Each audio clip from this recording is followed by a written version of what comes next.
Вітаю, шановні колеги. Ви Hello, dear доєднуєтеся colleagues. до вебінару You are Центру now громадського joining a забезпечення webinar здоров'я. organized by the Наразі ми Ukrainian Public Health почекаємо Center буквально together хвилинку, with the доки всі partners. наші слухачі We're going to доєднаються, wait і for ми another minute розпочнемо нашу until сьогоднішню all the сесію, що participants буде can make присвячена it. профілактичним And in a дослідженням minute, we крові. will speak about Отож, ми хвилинку bacteriology blood почекаємо і будемо testing. скоро починати. So let's give it another minute and then we're going to make a good start. Thank you.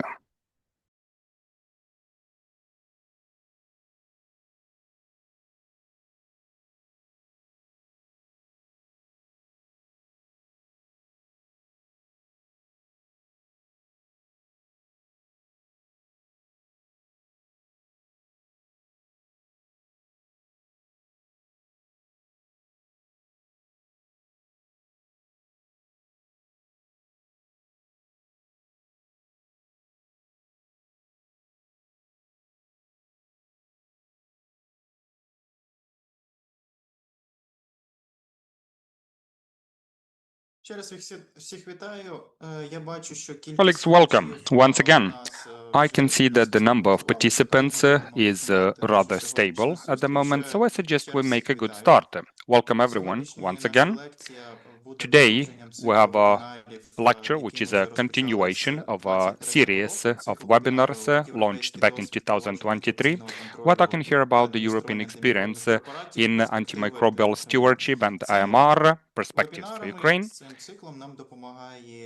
We are very much assisted by our partners and colleagues in organizing the given webinar series.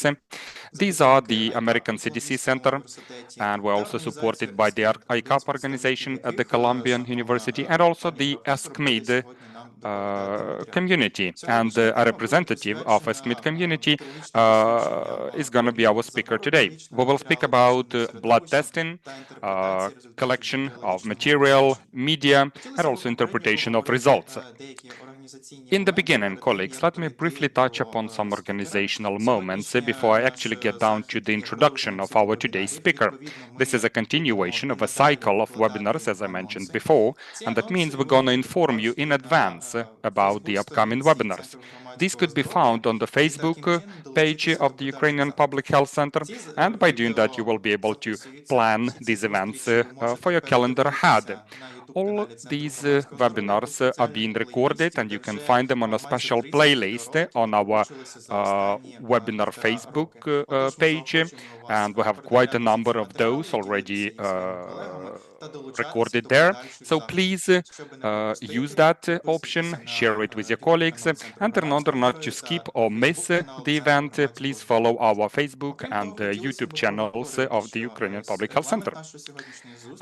Let me also mention that the plan for our today's meeting is 1 hour, and during the webinar we have a chance to listen to the original audio of the professor speaking, and also you can listen to translation. For that purpose, you can find the interpretation button, which is globe-shaped, and you need to select the Ukrainian channel.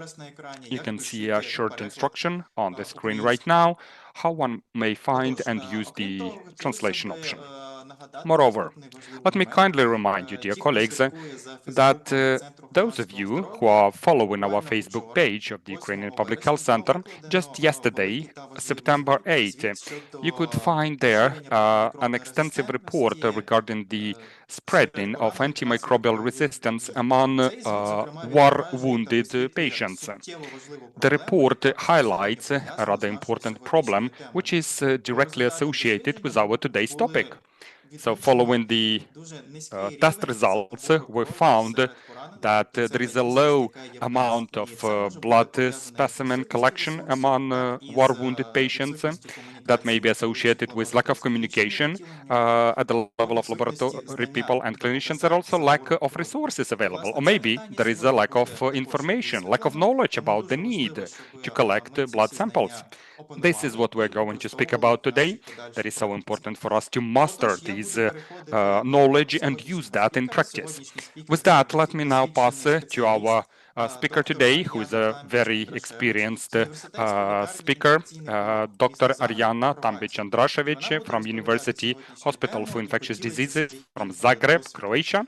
She will speak about her experience today, and after the presentation, there is a short Q&A session, which very much will depend on our agenda and to what extent we fit into our schedule. So the floor goes to you, Dr. Arjana, and thank you very much for joining. Please, over to you. Hello and good afternoon to everybody. And thank you, Ignat, for a very nice introduction on the need of blood cultures. And I am aware that you are already aware of problems, so maybe we can skip to the last slide already. You said it, the most important sentence, and this is too low blood culture sampling is the problem number one. But let's stick to my agenda. And next slide, Sarah, please. So this is my question to you. What is your professional background? Just to have an idea how much you are involved in blood culture processing and from what angle. So are you a medical doctor, specialist in microbiology, specialist in infectious diseases, or any other specialist medical doctor, or other professional? Please vote.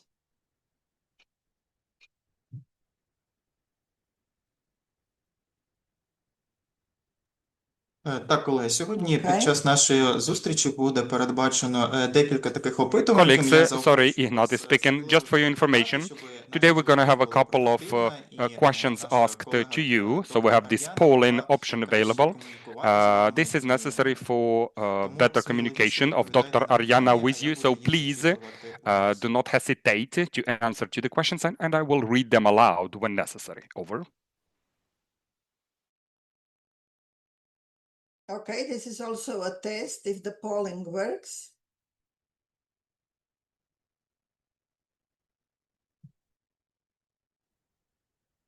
Okay, so I can tell that most of you are probably involved in laboratory work, probably microbiologists, doctors, and other laboratory scientists.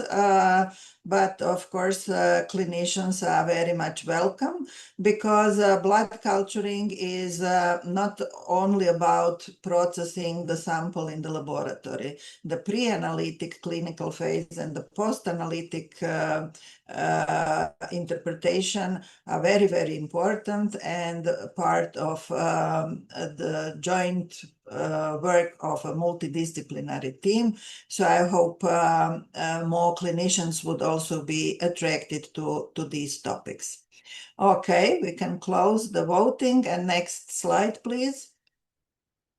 So let's start with definitions. Now we are talking about blood cultures. That means bacteremia, the patient has a bacteremia, and bacteremia means presence of bacteria in blood, which is actually not necessarily linked to the infection, although most of the time it is, and a very, very small fragment of patients with bacteria in blood would not have maybe clinical symptoms. It can always occur that you have a transient bacteremia while brushing your teeth, or there are some, every now and then you may have a transitory bacteremia without clinical presentation, but most of the time, to be honest, bacteria in blood is bad news, means that the patient is severely ill.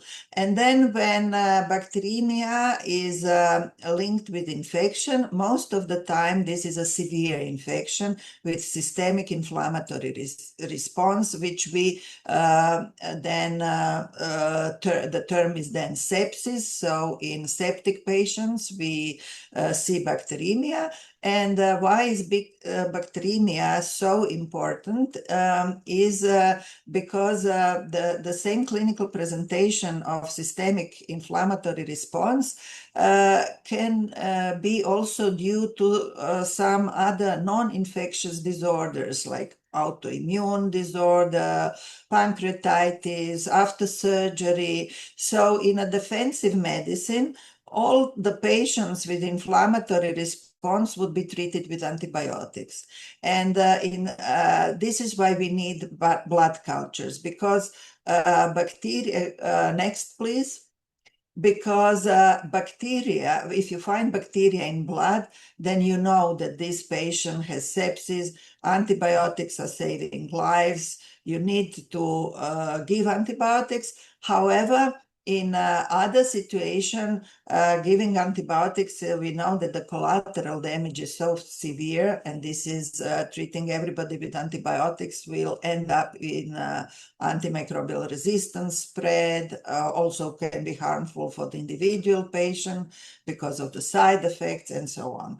So blood cultures are extremely important samples. This is a quote from the famous textbook, but you can find it in many other textbooks, that blood cultures are the most important cultures performed in a clinical bacteriology laboratory. Next, please. Now, unfortunately, the sensitivity of blood cultures is low. So that means that you can have a septic patient and the blood cultures are just negative. So it is because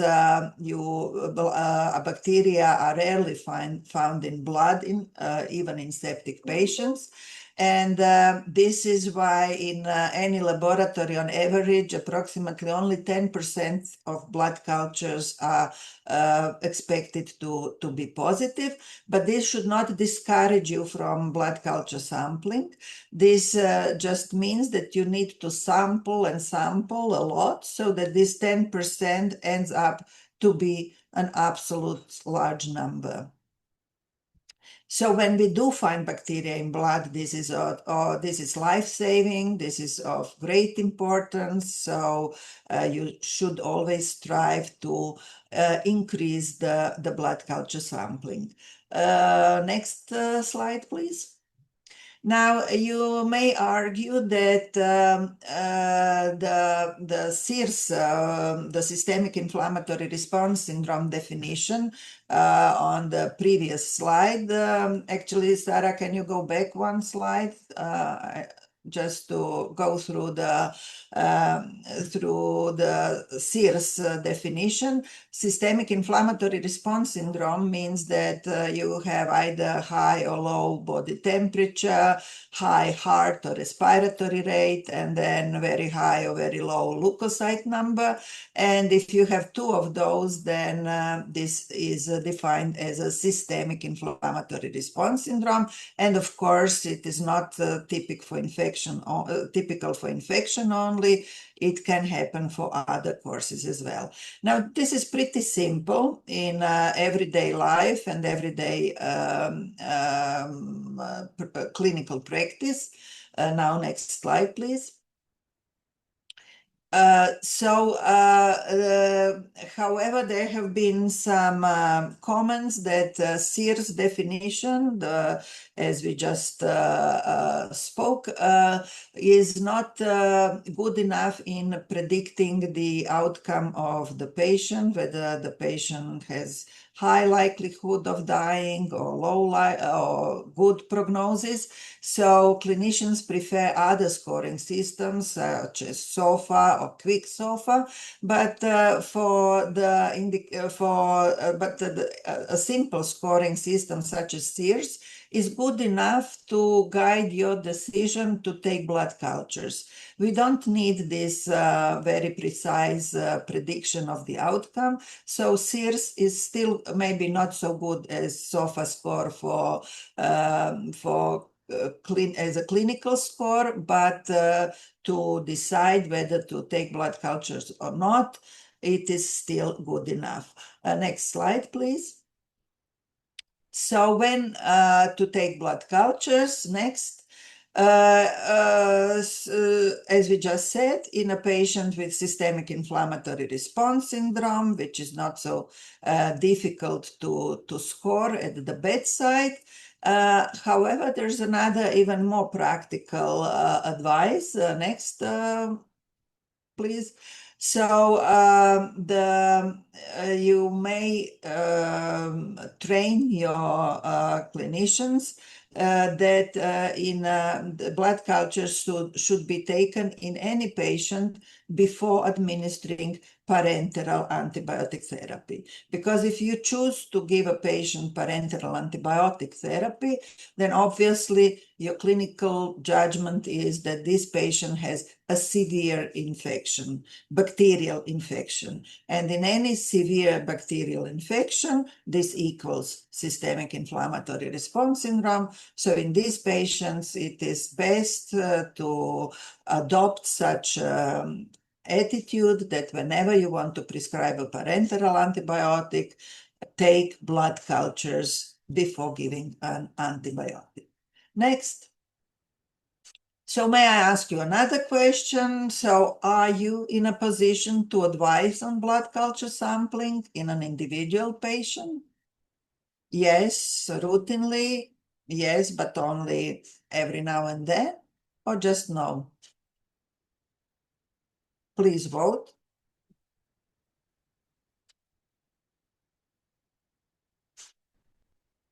How are we doing with voting?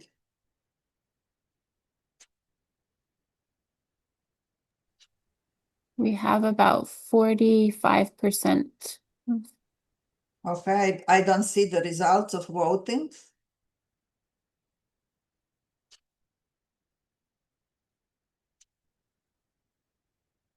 Okay. Okay. Well, considering that most of you were more laboratory-based, 36% is indicative that even laboratory people are included in advising on blood culture sampling, either routinely, which is preferable, or in exceptional situations, maybe only during training. But ideally, laboratory doctors should also be involved in individual patient management at the bedside. Obviously not for every patient, but for severely ill patient, they should be there to share some the good clinical practice overlap with the good laboratory practice. So thank you. We can move to the next slide, please. And are you now, the next question is, are you a member of a multidisciplinary team? Obviously meaning multidisciplinary team involved in antibiotic treatment? Yes or no? Maybe it is not called a multidisciplinary team, but are you frequently meeting other colleagues and then deciding on therapy? Yes or no? Okay, if you have results. I don't see people voting. Okay. Okay, some of you are, which is great. Ideally, the percentage should be the other way around, so that most of you are, and then some of you are not. Thank you. And now, if you are a member of a team, and if you are in a position to advise at the bedside when you have a severely ill patient, let's now go through important messages that you have to share with your clinicians. So first of all, it's the number and timing of blood cultures. So traditionally, blood culture sampling was oriented mostly to this intermittent bacteremia situations because they are the most common ones. So most commonly, bacteria are not found in the blood all the time during the sepsis. They are usually somewhere within an abscess or sitting in a kidney, in lung, in some organ. And then from time to time, these bacteria enter the bloodstream. And most of the time, this is clinically followed by chills and rise in fever, but not all the time. So it's not so very specific, but ideally, blood cultures are taken at the peak of temperature or when temperature rises above 38.5 Celsius degrees. And this is when ideally you should take blood cultures. And then again, ideally, these blood cultures should be taken 30 minutes apart, like 2 or 3 sets. However, this is, we don't insist any longer on these 30 minutes apart, and we don't think that timing is so important. I mean, it is, but it is not more important than giving an antibiotic straight away. So we don't want that because of timing for blood cultures, you wait with antibiotic therapy. So if you need, if the patient, and most of the time patients are severely ill, and you want to give antibiotic as soon as possible, so don't postpone antibiotic therapy just to wait for 30 minutes apart, to take 2 sets 30 minutes apart. So, obviously blood culture should be taken prior to administration of antibiotics, or if the patient is already on antibiotic and worsening, then the good thing would be to take blood culture just before the next dose. Now, in case of intermittent bacteremia, picking up the right moment could be of some importance. Next, please. But in continuous bacteremia, and there are cases, next, please, like in endocarditis or catheter-related bloodstream infection, then bacteremia are continuously in the bloodstream because these are endovascular focuses of infection. So obviously then it won't matter the timing because bacteria are there all the time. However, in with this diagnosis, with endocarditis and catheter-related bloodstream infections, the microorganisms that are commonly called skin contaminants can play etiological role. So for this reason, in this case, it is really necessary to take 2 sets of blood cultures, but from different, this means 4 bottles, but from each set from a different venipuncture site. Why is this not so important in other clinical diagnoses? For example, if you have a urinary tract infection and we culture E. coli from a blood culture, then it is pretty irrelevant whether you got E. coli from 1 bottle or all 4 bottles. The important thing is that we have 4 bottles. This means 40 ml of blood, but it doesn't really tell you much whether this is, because E. coli is of course linked to urinary tract infection. It is not a skin contaminant, so it's the interpretation is pretty straightforward. However, if you isolate, let's say, coagulase negative staph, also from a patient with urinary tract infection, then it is pretty obvious that coagulase negative staphylococci do not cause urinary tract infections, and then you easily interpret this as a contaminant. However, in case of endocarditis, if you isolate the coagulase negative staph, or Corynebacterium or Streptococcus viridans, and then these all can be skin contaminants. Contamination is not, unfortunately, not rare in taking blood cultures.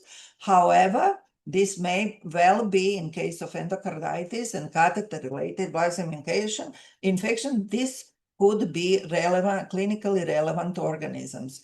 So to differentiate between contamination and clinical relevance, you need to have two different sets taken from two different venipuncture sites.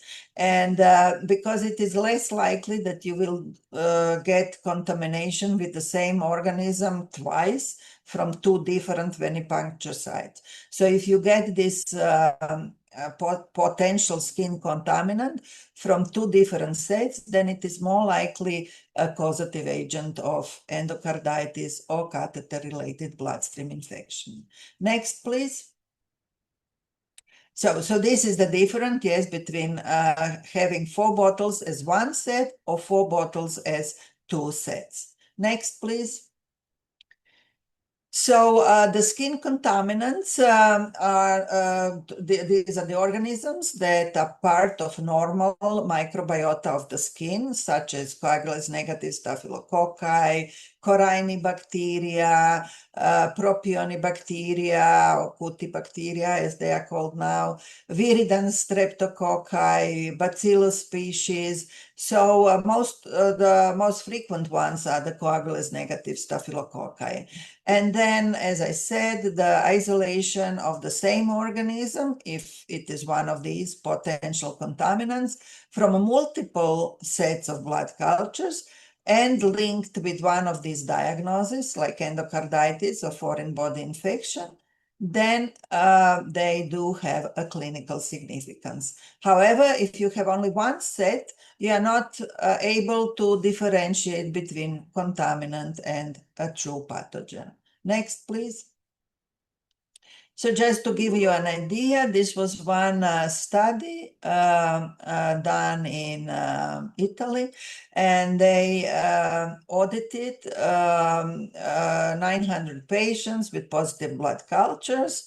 Half of these actually grew coagulase negative staphylococci, not surprisingly, because as I say, it is not rare to have contamination during taking blood cultures. And when the expert team went through patient notes, they retrospectively concluded that about 22% of these coagulase negative staphylococci were clinically significant, so related to foreign body infection or endocarditis, but most of them were contaminants. Next, please. But guess what?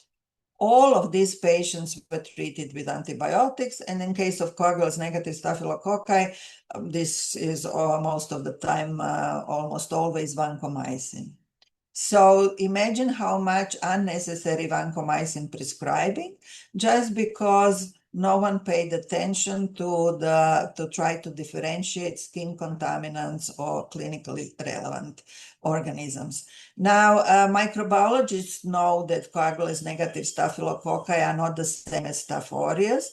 Some clinicians, infectious diseases, doctors know this, but not necessarily all the other clinicians. So microbiologists should be there at the bedside to share this with their colleagues, clinicians. Otherwise, if you just report and report everything that you grow without asking whether the patient has a foreign body, whether the patient, there is a possibility of endocarditis and so on. So if you don't ask these questions to guide you whether to report this or not, whether to report this, whether to do susceptibility testing at all. So in our laboratory, for example, if we have a coagulase negative staph and we phone and we ask, and if they say, no, this is a patient with sepsis due to urinary tract infection, we say, okay, and then we just report coagulase negative staph, but without any susceptibility testing, and we suggest in our conversation, we suggest that this is a contaminant, and the clinician agrees, and so on,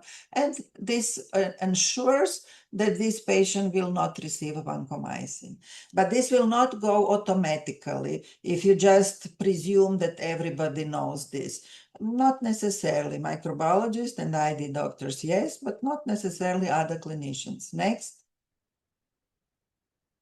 So what is a difference between multiple sampling and single sampling?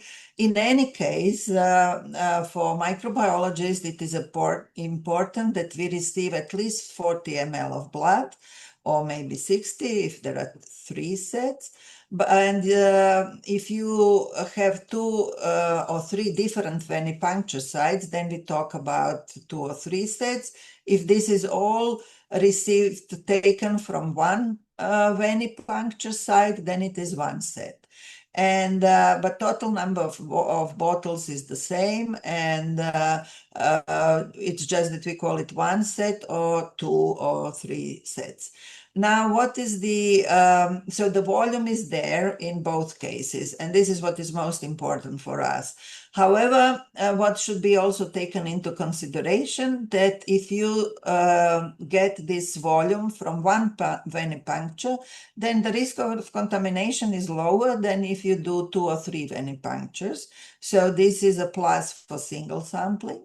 However, the specificity is higher for if you do multiple sampling, and it is actually obligatory in case of endocarditis and catheter-related bloodstream infections for the reasons that we just discussed, that if you have only 1 set, you cannot distinguish between a contaminant and a true pathogen. So you need to have 2 sets from 2 different, at least 2, if not 3, different venipuncture sites.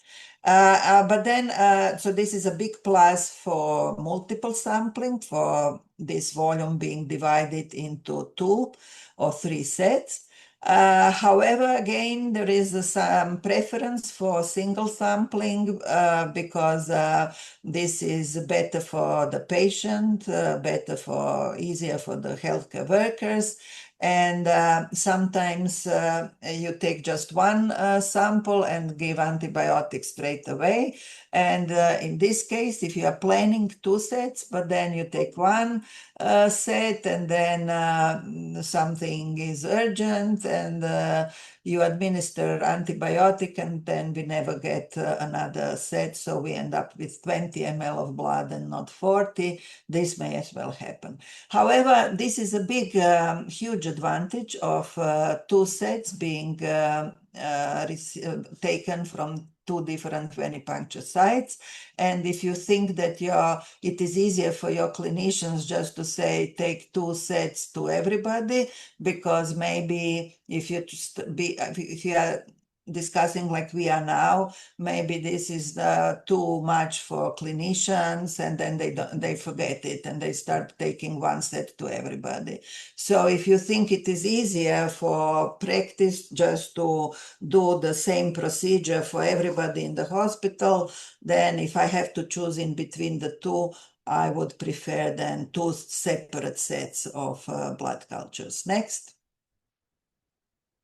So I already mentioned that volume is, adequate volume is a must, and the minimum is 20 ml or 1 set. Standard should be 40 ml, so with this our recovery rate increases. And this 40 ml, again, as I say, either as 2 sets, could be also 1 set that consists of 4 bottles, but 40 ml. That should be a standard, and then in some cases 3 sets could add a little bit to the recovery rate. Next, please. And then in children, volume is obviously adjusted to body weight and age. There are tables that you can use based on weight or based on age. Next, please. Of course, blood cultures should be transported to the microbiology laboratory straight away, and ideally the incubators should be available to ward staff 24/7, so that this needle to incubator time is as short as possible. However, if the nurse cannot bring the sample blood culture to the laboratory, and if this blood culture cannot be inserted in an automated system straight away, then it can be stored at, of course, never in the fridge, but for automated systems, it is preferred that it is stored at the ambient room temperature. The producers do not recommend pre-incubation before placing in this incubator. However, if you process your blood cultures manually, then it is better to start incubation as soon as possible. So then it is good to have an incubator available to put blood cultures in an incubator. Next, please. So obviously it is better to have automated systems than manual culture broth systems. In this situation, you end up blindly subculturing all the bottles at least 3 times during the incubation period of 7 days. However, if you have automated systems, then you subculture only the selected positive ones, and you subculture them once. So much less laboratory workload. However, this is not the principal reason why we insist on having automated systems. The principal reason is that this is also so much faster. Next, please. For example, the major difference between high-income countries and low-income countries in the speed of blood culture processing is having automated systems. Because these automated systems, they screen for positivity every 10 minutes, which obviously with manual, we subculture this once a day. So we screen once in 24 hours. Whereas the machine screens every 10 minutes. So we cannot compete with this. We cannot subculture these bottles every 10 minutes. We subculture it only at 8 o'clock in the morning. So what happens with the blood culture that would turn out positive at 9 or 10? It's left for the next day. So we miss a lot of precious time without automated systems. And then there are other rapid testing like rapid ID and rapid susceptibility testing. So in high-income countries, it is achievable to have blood culture results within 24 hours or 48 hours from taking the sample. Next, please. And this is, yes, can I just ask you if you have, or how many of you have automated blood culture systems?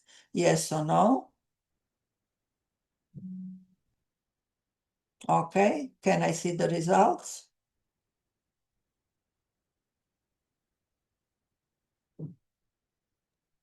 I'll just do a few more seconds. People are still voting, looks like. Okay, so just simple yes or no. Do you have automated system or not?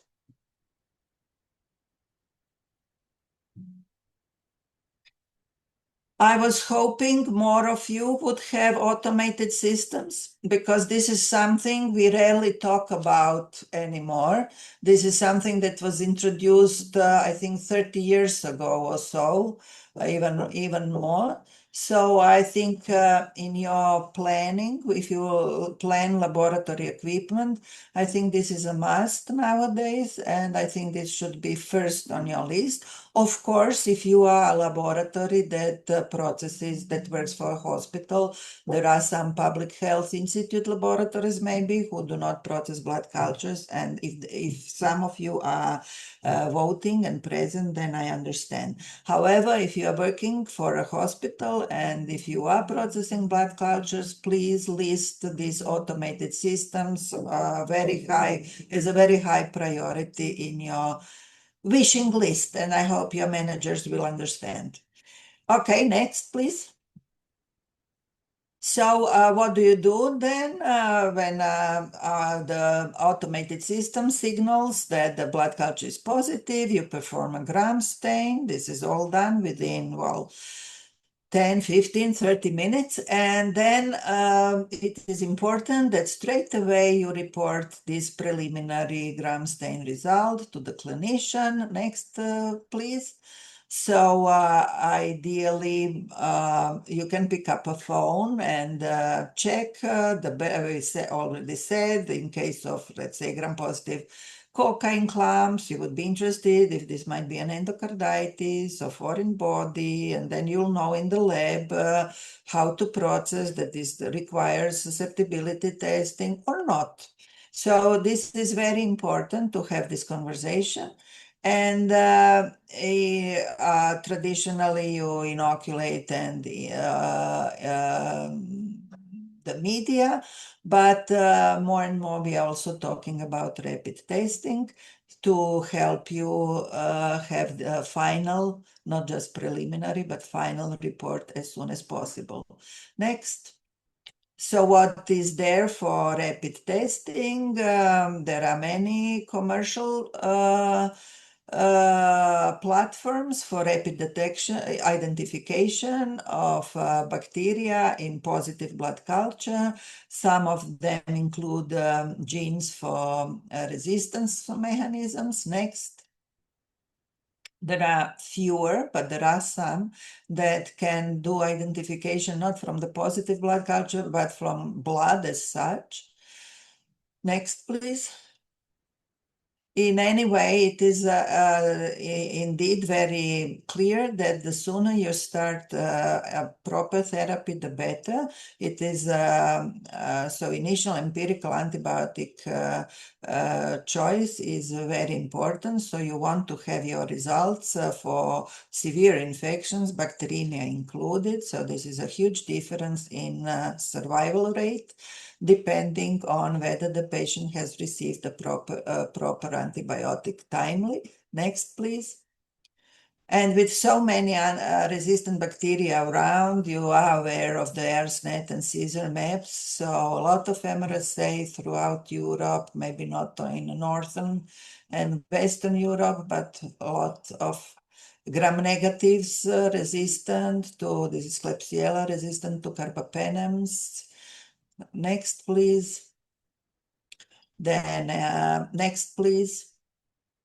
Then Acinetobacter baumannii, also a lot of carbapenem resistance in Acinetobacter, especially in Eastern Europe. Not actually, this is not a problem of Western and Northern Europe, but it is of Southern and Eastern Europe. Next, please. And then same with Pseudomonas. Next. And I remember when everybody, this was when we had the war in Croatia in the 90s, then everybody would receive penicillin for gram-positives, gentamicin for gram-negatives, and metronidazole for anaerobes. Now, this is long, long time ago. Soon this was replaced. Next, please. With most of the time that I practice, everybody was given at surgical wards, everybody was given vancomycin, carbapenem, and amphotericin, and this worked for long, for 2 or 3 decades. Really, carbapenem was great. Next. And then, of course, then came time when you can add colistin. Next. Nowadays, it's already newer and newer antibiotics. So it's okay to start maybe empirically. Next, with the broad, if you are in a setting with a lot of resistance around and in a critically ill patient, it is prudent to start with a very broad spectrum therapy. However, you need, why do we need diagnostics? Because as soon as we receive, and why do we need it fast, in 2 days, hopefully, to streamline to narrow spectrum antibiotic when possible. Next, please.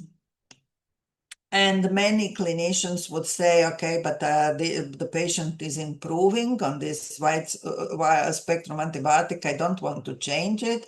But next, please. Indeed, we must, because we need to save these broad spectrum antibiotics for patients who really need them. Next. And de-escalation is a very important part of antimicrobial stewardship programs. We know that. Next. And for this to be, next please, for this to be really effective, you have to have laboratory availability at least 7 days a week, if not 24, depends for whether you are working in a tertiary care, maybe hospital, and so, but any hospital dealing with severely ill patients should have at least laboratory service every day. Maybe not 24 hours, but ideally 24 hours, 7. And next, please. These are some indicators of quality of blood culture processing. So one of the quality indicators is total number of blood cultures, and it is difficult to say, not all the hospitals are the same. So the range is pretty wide, from 100 to close to 200 blood culture sets per 1,000 patient days. But next, please.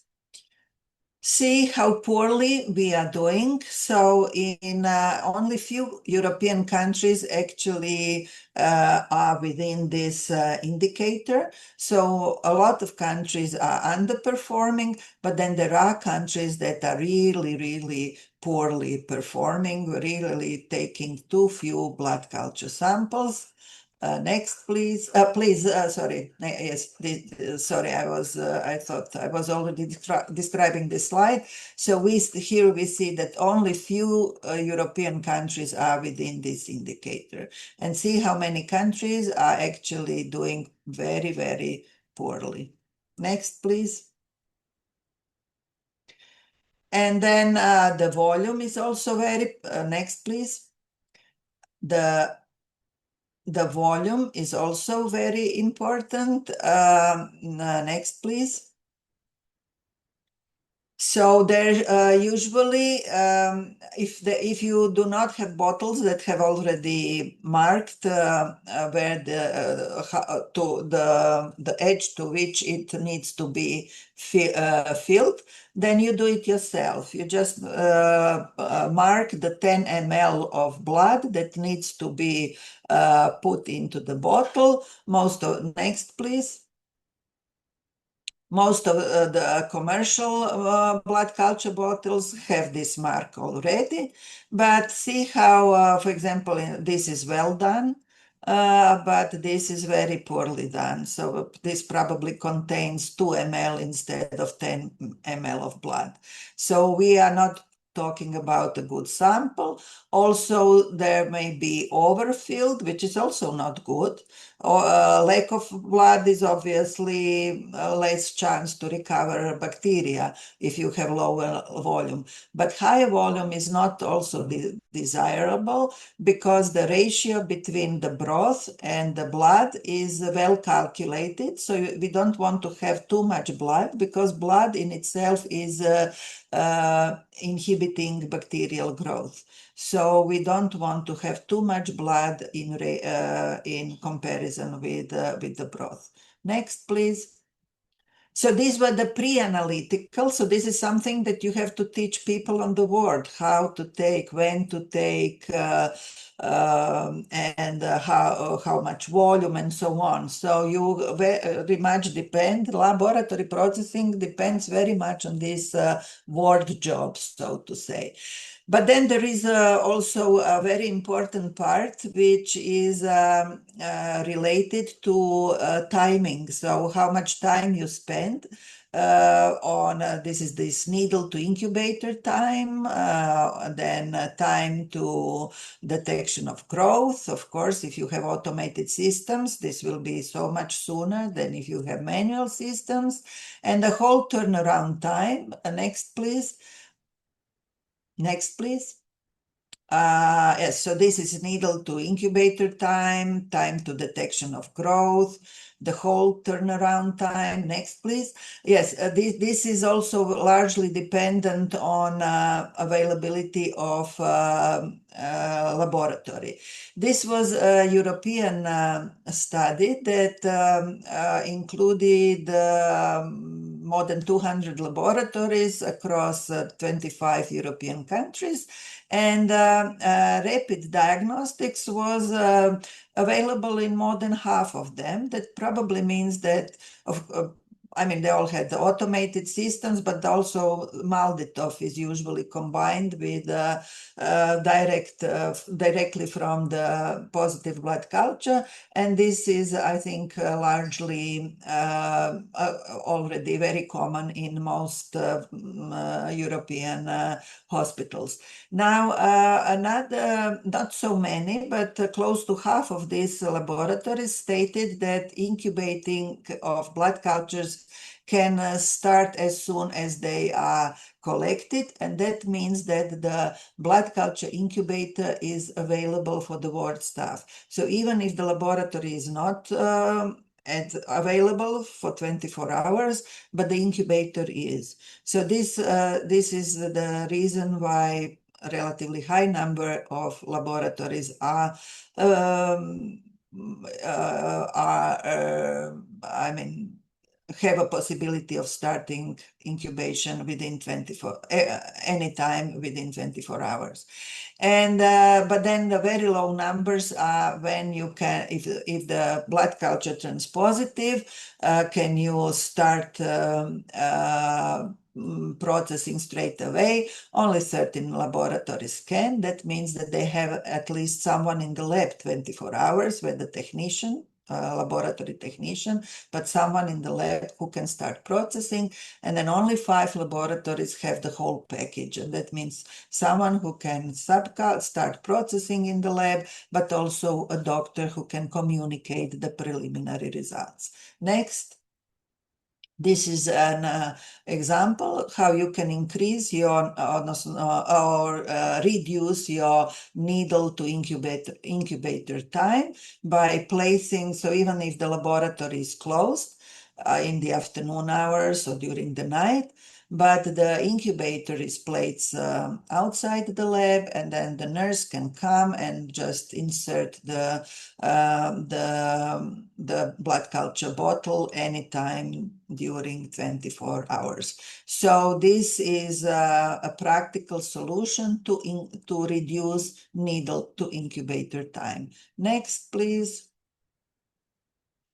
Okay, maybe we can skip voting for the sake of time. Please skip this slide. Next, please.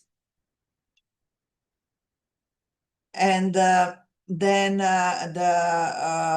from the same study, it was this blue area indicates that preliminary report is communicated to clinician as soon as the gram stain is available. That means within 30 minutes from blood culture turning positive. And the red area is some of them wait for another hour or two to have rapid identification, and then they communicate, and this is all okay. Now, next, please.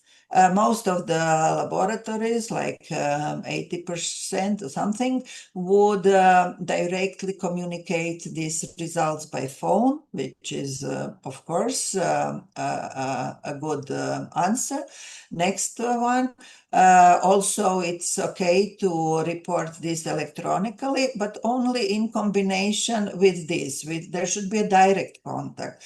Electronic communication on its own, if this is the only way of communication, is not good enough, because this communication needs to be led in 2 ways. So you need also the laboratory person needs to know the background of the patient to guide laboratory processing. So it's not just good enough to send the report and that's it. We need to have a good communication. Next one.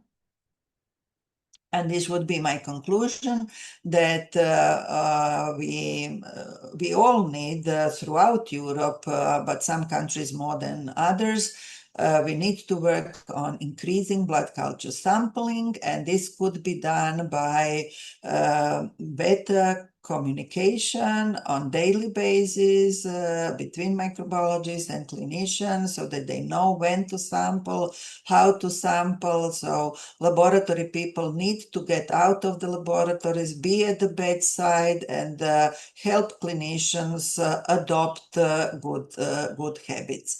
And of course, they will adopt good habits if they know that they can get results soon enough to guide them in therapy. If they have to wait for 5 days for the result of the test, then they don't find it useful and they're not interested. However, if they know that they can streamline their therapy after 24 or 48 hours, they will be much more interested to start taking blood cultures. And with this, I will end my presentation, and sorry if not so much time is left for discussions. Thank you. Дуже дякую, докторе Ар'яна. Thank you very much, Dr. Arjana. Wonderful presentation, very interesting, very useful material.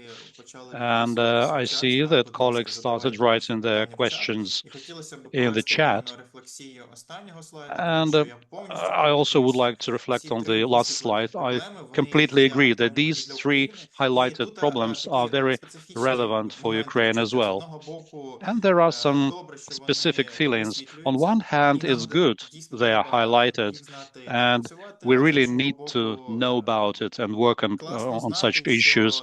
On the other hand, it is good to know that this is not only our problem. Everybody has this problem. It's universal and not typical only for Ukraine. The problem with accessibility, amount of sampling, I would say for Ukraine, this should be the top priority. Communication with clinicians and laboratories.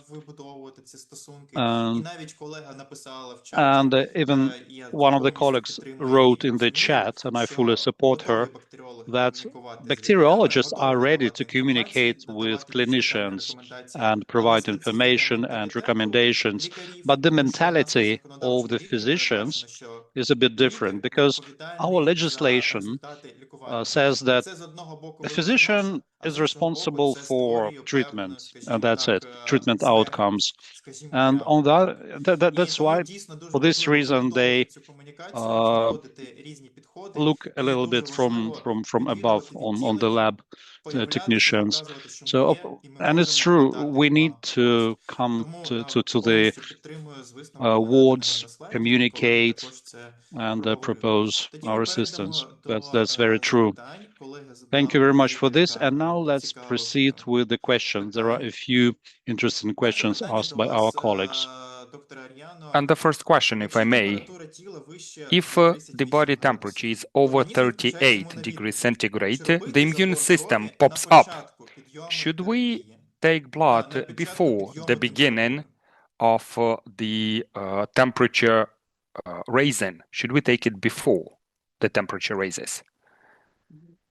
Yeah, this is the rationale is that at the very peak of when the temperature is at its highest, that means that all bacteria are already disintegrated, because this is that arouses the temperature. So the bacteria are probably dead at the peak of temperature. So this is the rationale for not waiting for the very peak of the temperature, but to collect blood culture just when the fever starts rising. However, don't be so concerned about this timing so much. Just take the blood cultures before giving an antibiotic. And if the patient is severely ill, the sooner he gets the antibiotic, the better. The other thing is that low-grade fever could be of other, not due to infection. at all, or due to viral infection or something. So there should be other parameters than fever to indicate blood culture taking. This ideally, maybe the easiest one would be the leukocyte number. So if you have a high leukocyte number, don't be so, then please do take blood cultures, even if the fever is 38 and not 38.5. Does that answer your question? So in the bacterial infection is suspected when you have high leukocytes, high CRP could be also indicative. But anyway, when clinician decides to give an antibiotic, this decision is probably based on something, on diagnosis, not just on fever itself. So at least a combination of fever and also respiratory rate, heart rate, and so on. But I would say leukocytes and fever in combination. If there is high leukocyte number, take blood cultures. Дуже дякую за таку вичерпну Thank you very відповідь. much, Professor, for this Наступне very питання. Inclusive answer, for this really exhaustive answer. The next question, is it possible to collect blood from dialysis catheter as a second localization in case of sepsis for such a patient? Yes, indeed. Whenever you suspect a catheter-related sepsis, please take two sets, one from periphery and one from the catheter. And this will give you not only from the catheter. So if you take blood from the catheter only, you will never be sure what you are treating. Is this a true pathogen or a contaminant? However, if you take from the periphery, and remember, it is an endovascular focus of infection, so you expect to find the pathogen in periphery and catheter in both samples. So yes, in catheter-related sepsis, take one from periphery and one from catheter and at the same time. And then if you have automated system, you can also, in favor of catheter-related sepsis, would speak if the catheter sample turns positive 2 hours or more before the periphery sample. And this gives you even more argument that this is a catheter-related sepsis. But please do take two sets, one from catheter and one from periphery. Дуже дякую за відповідь. На Thank you жаль, very much for this answer. I don't really understand from the question asked. Is it about the identification of sepsis, or maybe because they mentioned it should be dialysis catheter, or maybe that was something else? But thank you very much for this exhaustive explanation. You're totally correct. You're totally correct. We need to collect it from two sides. Thank you. Thank you very much, Professor. I would like to switch to the next question, very practical one. For how long can we keep the bottles with blood until we put it into the analyzer? No, this is not so restricted like when you have to put the sample in a fridge. We always say only 24 hours and that's it. However, with blood cultures, you actually start incubating at the room temperature as well. So the sample will not be destroyed like in a fridge.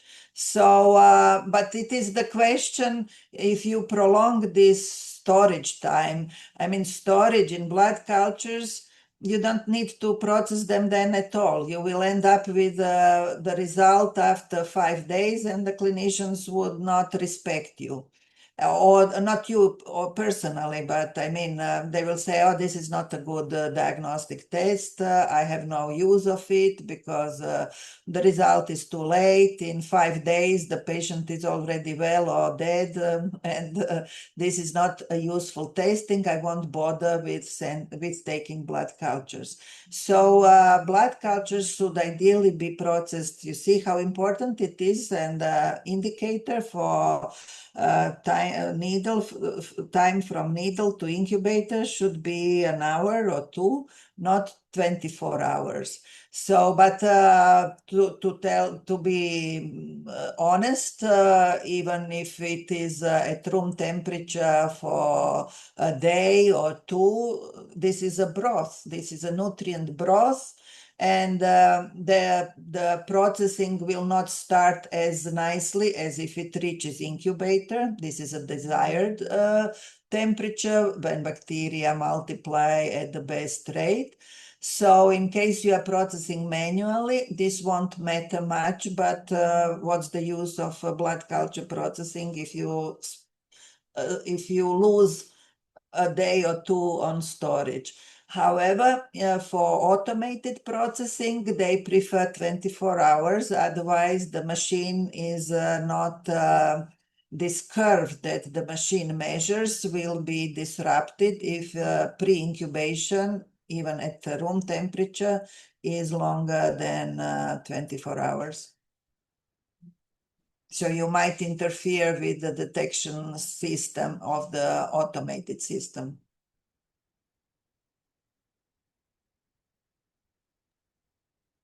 Дякую, супер відповідь, повністю Thank you very погоджуюся. much indeed. Super answer. Thank you very much. Let me reiterate a couple of things, dear colleagues. First of all is the practical value. The quicker you give the result, the better. You're totally correct. Given the fact that we're a bit limited in time, we still have a couple of questions, but I will take probably one of them asked a bit earlier, and I consider that to be very important for all of us, not only for bacteriology people, but for everyone on the MDT team. And the question is, how do you, in brackets, fight with the need when you need to change the antimicrobial drug, but the physicians do not want to switch from the wide spectrum and go to the narrow spectrum? In other words, they do not go for de-escalation. So how do you fight it? Yes.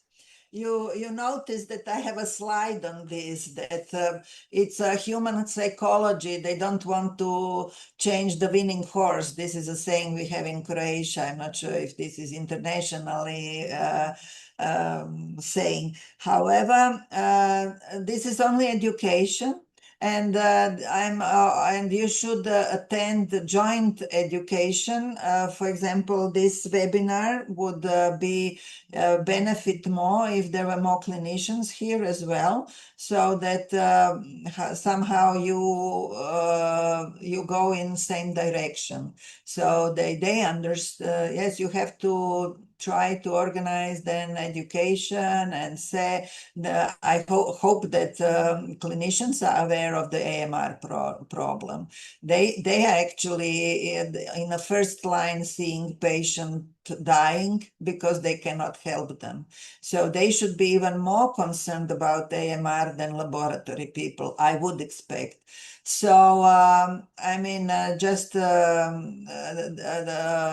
also important part of education of clinicians should also be AMR and antimicrobial stewardship, and very fact you can always quote any of the international guidelines on antimicrobial stewardship, that de-escalation is an important tool in antimicrobial stewardship. And I'm sure that in Ukraine you must be talking about antimicrobial stewardship a lot, aren't you?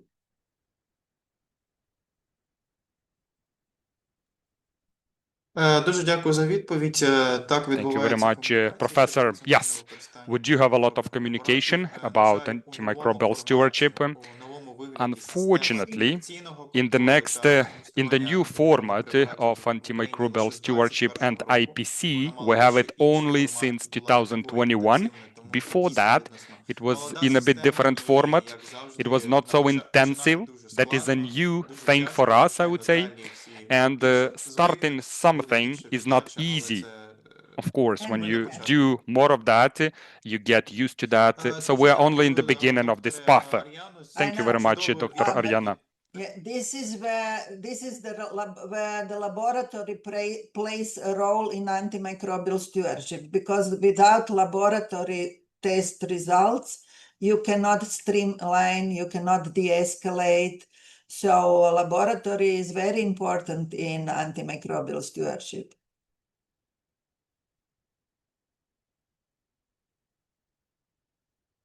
But laboratories need to be prepared. They need to be prepared to provide results as soon as possible. Then this will be appreciated by the whole system.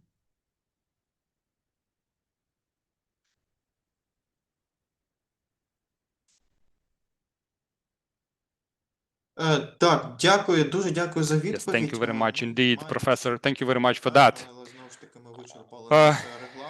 We still have some questions left, but we have exhausted our agenda for today. I would like to thank very much Professor Arjana for today. I would like to thank all our partners that helped us to organize our today's webinar, American CDC, ICAP organization at the Columbian University, as well as ESCMID Society. We're greatly thankful also for to our interpreters. Our webinar has been recorded, and very soon it will be posted on the YouTube channel of Ukrainian Public Health Center, as well as many other materials.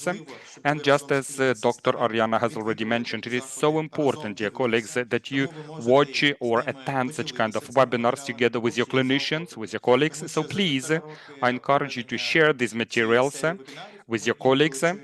Over the year and a half of our webinars going on, we could hear cases when people, when they see a reference link to the meeting, they would immediately send the link to laboratory people or to IPC people. They thought it is not for clinicians. No, this is not correct. Colleagues, we need a multidisciplinary approach. We want IPCs, pharmacists, we want to have clinicians and other specialists involved for the sake of synergy of better outcome for your patients. So thank you very much, everyone. You're going to have this recording available on our YouTube channel. So please follow our Facebook page, our YouTube page, follow our announcements. They will follow very soon. And the next topic is going to be dedicated again to bacteriology. Have a nice day and a peaceful day for you, everyone. Thank you very much. Bye.